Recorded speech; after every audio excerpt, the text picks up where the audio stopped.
సాధకునకు నామము, రూపము, లీల, ధామము వీటిలో ఏదో ఒక దానిపై ఎల్లప్పుడూ బుద్ధి నిలకడగా ఉండాలి. భజన చెయ్యడంలో వ్యవధానం ఇస్తే మనస్సు విషయాల వైపు మళ్లుతుంది. విషయాల చింతన చేత ఆసక్తి పుడుతుంది. ఆసక్తి వలన ఆ విషయంపై కోరిక సాధకుడి అంతర్మనస్సులో ఏర్పడుతుంది. కోరిక తీరడంలో వ్యవధానం వలన క్రోధం, క్రోధం వలన అవివేకం, అవివేకం వలన స్మృతి భ్రమించడం, స్మృతి భ్రమించడం వలన బుద్ధినాశనం కలుగుతాయి. నిష్కామ కర్మయోగాన్నే బుద్ధియోగం అని కూడా అంటారు. ఎందుకంటే కోరికలు కలగకుండా, ప్రతిఫలాపేక్ష లేకుండానట్లుగా బుద్ధిస్థాయిలో ఆలోచించవలసి ఉంటుంది. కోరిక ఏర్పడితే ఈ బుద్ధియోగం నాశనమైపోతుంది. సాధన కరియ విచారహీన మనశుద్ధ హోయ నహితైసే. ఆలోచనాశూన్యుడైన పురుషుడు శ్రేయో సాధన నుండి పతితుడైపోతాడు. సాధన క్రమం తెగిపోతుంది, కాని ఎప్పటికీ నష్టమైపోదు. అనుభవించిన తరువాత సాధన ఎక్కడి నుంచైతే అవరుద్ధమయ్యిందో అక్కడి నుంచే మళ్లీ ప్రారంభమవుతుంది. ఇది విషయోన్ముఖుడైన సాధకుడికి పట్టే గతి. స్వాధీనమైన అంతఃకరణం గల సాధకుడు ఏ గతిని పొందుతాడు? దీనిని గురించి శ్రీకృష్ణుడు ఇలా అంటాడు: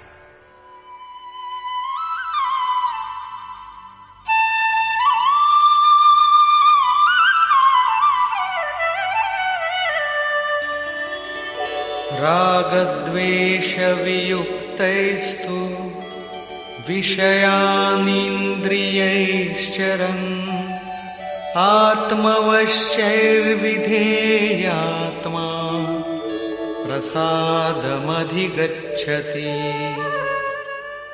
ఆత్మవిధిని పొందిన ప్రత్యక్షదర్శి అయిన మహాపురుషుడు రాగద్వేషాలతో రహితుడై వశం చేసుకున్న తన ఇంద్రియాల ద్వారా విషయాంచరన్ విషయాలలో విహరిస్తూ కూడా ప్రసాదమధిగచ్చతి అంతఃకరణం యొక్క నిర్మలత్వాన్ని పొందుతాడు. అతను తన భావదృష్టిలో ఉంటాడు. మహాపురుషులకు విధి నిషేధాలు ఉండవు. అతనికి ఎక్కడా అశుభం ఉండదు. అతడు తన్ను రక్షించుకోవలసింది, అతను కోరుకోగలిగింది అయిన శుభం ఎక్కడా మిగిలి ఉండదు. అంటే అన్ని శుభాలను అతను పొందే ఉంటాడు. ఎటువంటి అశుభం ఉండదు.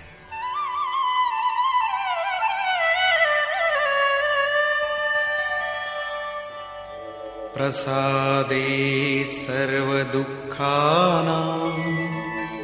హానిరస్యోపజాయతే ప్రసన్నచేతసో యాషు బుద్ధి పర్యవతిష్ఠతే.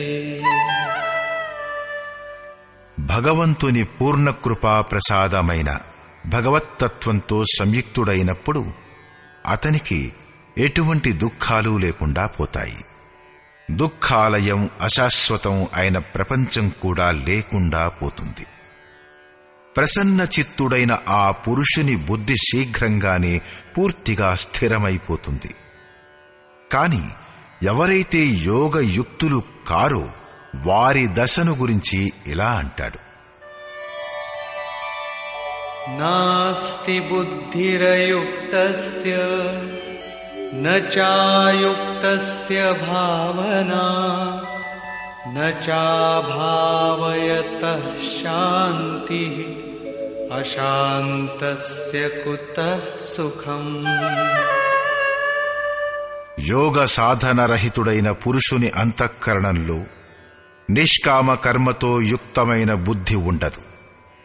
అలాంటి వాని అంతఃకరణంలో భావం కూడా ఉండదు. భావనారహితుడైన పురుషునికి శాంతి ఎక్కడా? అశాంత పురుషునికి సుఖమెక్కడా?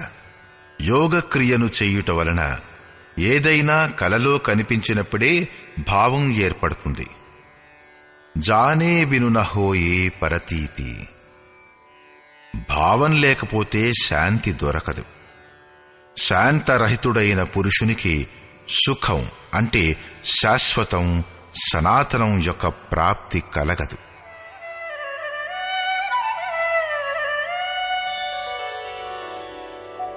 ఇంద్రియాణాం హి చరతాం యన్మనోనువిధీయతే